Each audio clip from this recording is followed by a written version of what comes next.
Hi, baby June. Hi, baby June. Hi. You have your book? Are you learning your ABCs? June, you've upgraded your chair. We're in a new chair now. We're sitting up. Finally. We haven't mastered sitting up yet, but we're working on that. She leans a little bit in this chair, but should keep her occupied for at least a few minutes. So it's January 19th, 2026. June, we're in a new year, and you are 5 months old. You're falling over. Sit up.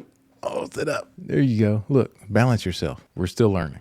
Maybe I need to put like a buffer in there. Let's see. There we go. Something to keep you upright. She's been up for too long, so I don't know how long this is going to last, but this has been a very eventful month. A lot has happened, June. You're becoming much more aware of the world. You're becoming much more aware of the fact that things irritate you when you don't have a bottle in your mouth. And that irritates you. You know, when you've been doing the same thing for more than 3 minutes, that annoys you. No. June, what do you think about that? Nothing?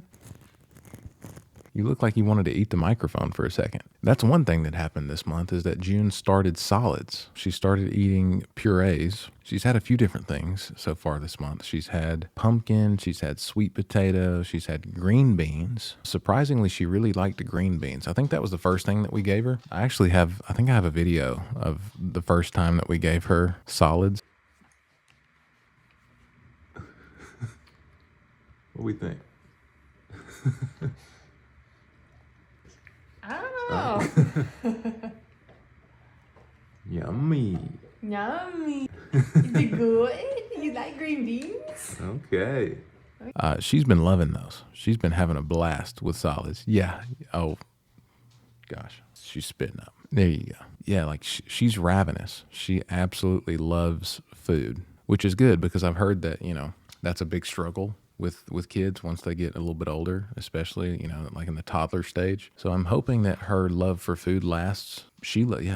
Everything we've tried to feed her, like she loves it. So we gave her a lot of bottles over the past couple of days. She's normally exclusively breastfed with the exception of when her mom is gone. Mom was gone for 4 days. That's the longest that you've ever been without her. And so daddy took care of you and the grandmas took care of you. Yes, we did. Yeah. Your grandmas took care of you too.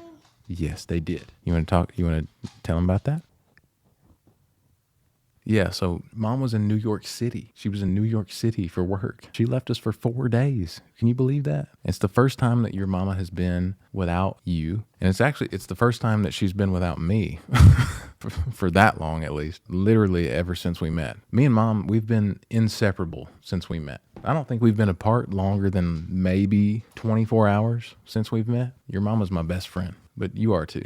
But you were so good. You were so good the whole time. You were, and you took your bottles so good. She's scary when it comes to food.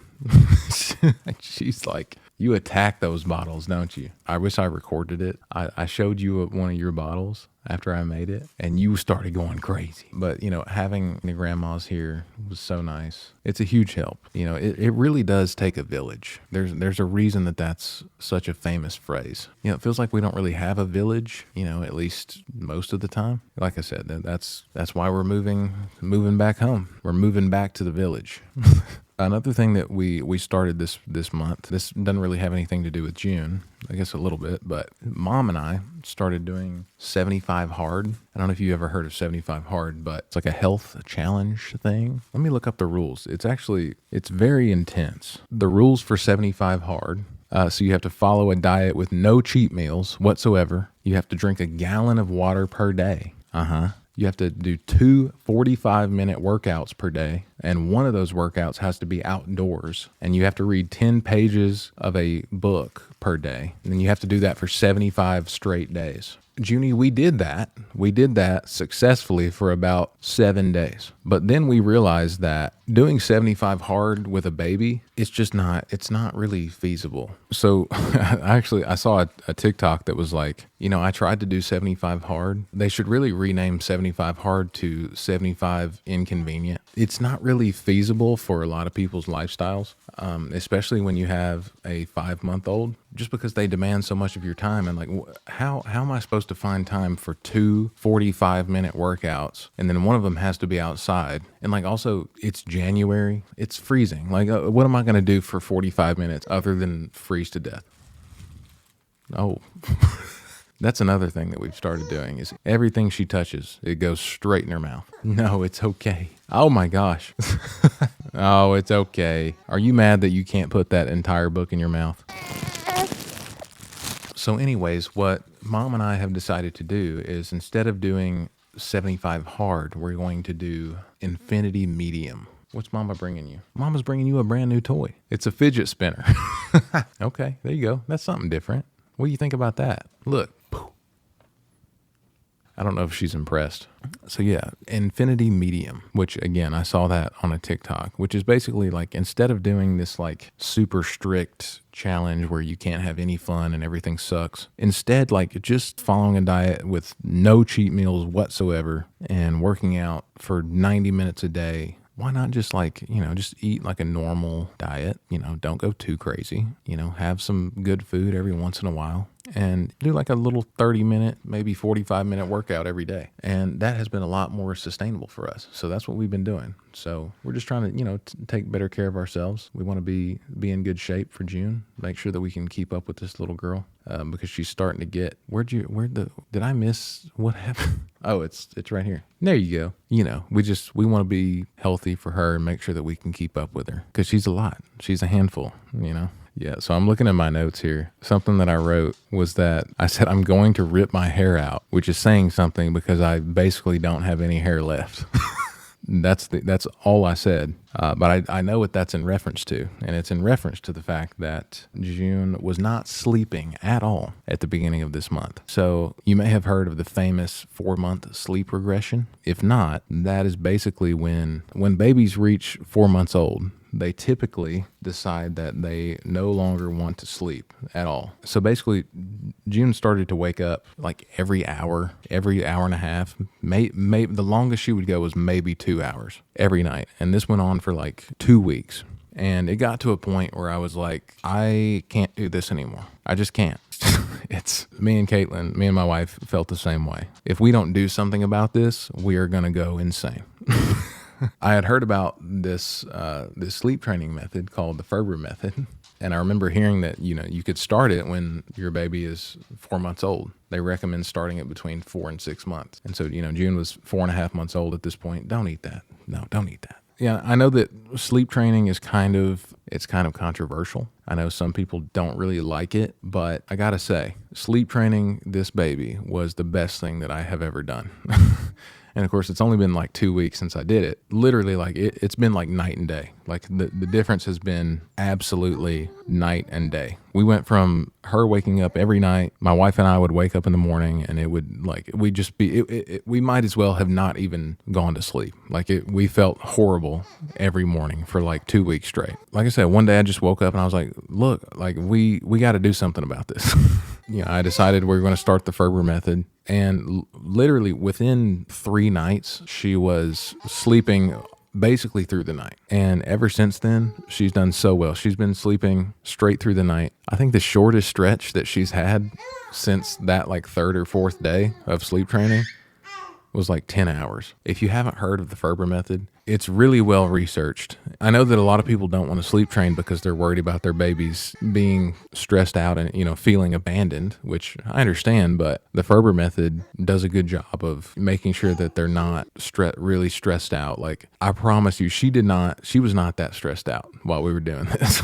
I think the first night was by far the most stressful. She woke up a couple times, and she cried for 15, 20 minutes to start off the night. Are you getting tired of it? I got you. I'll get you going. 1 second. Okay. Well, we ran out of June time as usual. Yeah. So really the hardest day was obviously the first day of sleep training. But I don't know. June she didn't really ever seem that stressed out. Like, she cried, but really, it was really only on the first day. Like, she learned so quickly. They say that as long as your baby is a good weight, they're eating well, it's totally fine to sleep train them at 4 months. So, but yeah, I mean, it just had to be done. June was in this kind of negative feedback loop where she would wake up at night and the only thing that she could do to console herself was to nurse. And, nursing a baby to sleep is not really ideal because the gas gets trapped. If you don't burp them, if it doesn't come out the front, then it has to come out the back. And June was having a lot of gas pains, and we weren't really putting two and two together that she was being nursed all night and wasn't being burped.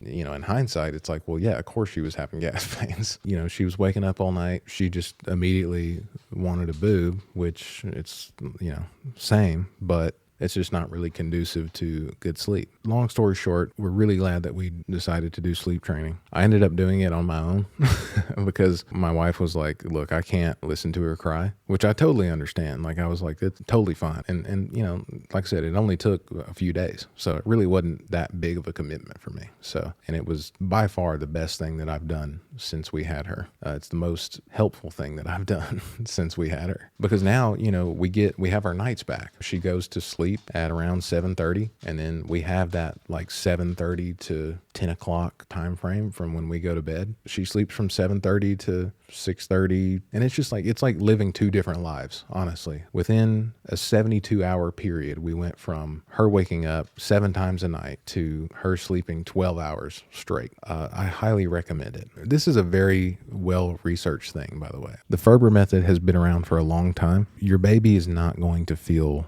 abandoned, I promise. If you do it correctly, they're not going to feel abandoned, and it's going to work. And, I know that every baby is different. I guess I shouldn't claim that it's going to work for everybody. But if you have a 4 to 6 month old and, they're a good weight and they're eating well, just try it. Stick to the rules, stick to the principles of the method, and just see. It has changed our lives. So one thing that I did want to talk about, I just discovered this today, and I've been really excited about it. No one else has really shared the same enthusiasm with me. But so I was going through my camera roll on my phone, just looking back at old pictures or whatever, and I stumbled upon this picture that I took at a thrift store of this movie poster, this Burt Reynolds movie poster, Paternity, which is a movie that came out back in 1981 or something. The poster is like, he wants you to have his baby. I guess I was walking around this thrift store and I just thought it was a funny poster. And so I took a picture of it and I sent it to my wife and, didn't think anything of it. Well, it turns out if you look at the timestamp on when I took that picture on August 19th, 2023 at 11:38 a.m. June was born on August 19th, 2025 at 11:38 a.m. So exactly 2 years to the minute that I took that picture of a movie poster that said he wants you to have his baby, which, I don't know. I'm not really a superstitious person or anything, but I just thought that was really, really cool. I just thought that was really weird. I don't know. Just a strange coincidence, I guess. But yeah, so a lot has happened here leading up to month 5. June has started to sit up really well. She's laughing so much. I got to put in a clip of June laughing. It's so much fun.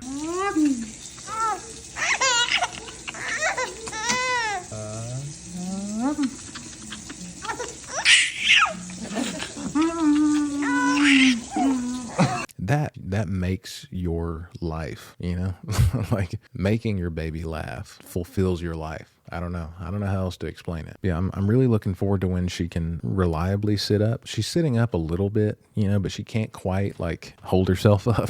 But she got a bunch of toys for Christmas. She got blocks for Christmas. Blocks were those were the best toys ever. My blocks were my favorite toys. So I'm really looking forward to when she can fully sit up on her own so that we can play blocks together. June is doing amazing. I'm so blessed to have such a good baby. She's just so much fun to be around. And, the first couple months of being a parent, the first 2 or 3 months are tough because you don't really get any of the good parts of being a parent, which I know sounds weird, but like, you don't get the laughs, you don't get the smiles. It's just first like 2 or 3 months, it's just all crying. It's all, you don't really get any of that personality. And so now that personality is starting to shine through, it's like an entirely different experience. Things are going really well. She's perfect. I love her. Next time you see us, June will be 6 months old. It'll be her half birthday. We're planning on giving her a steak. I think we're going to go to Texas Roadhouse. She loves food, so I have a feeling she's going to be absolutely feral. I don't know if you can hear June in the background. She's upset because she's being put down for a nap. We will see you on June's half birthday. Can't believe we've been doing this for almost half a year now. I hope she lets me do it for a while. My wife asked me, she was like, "Oh, so you're just going to do this for a year?" And I was like, "No, I'm going to do this until she tells me that she does not want to do it anymore." Could be when she's 4 years old, or it could be when she's 17 years old. I don't know. Maybe I'll see you in 2043. Who knows?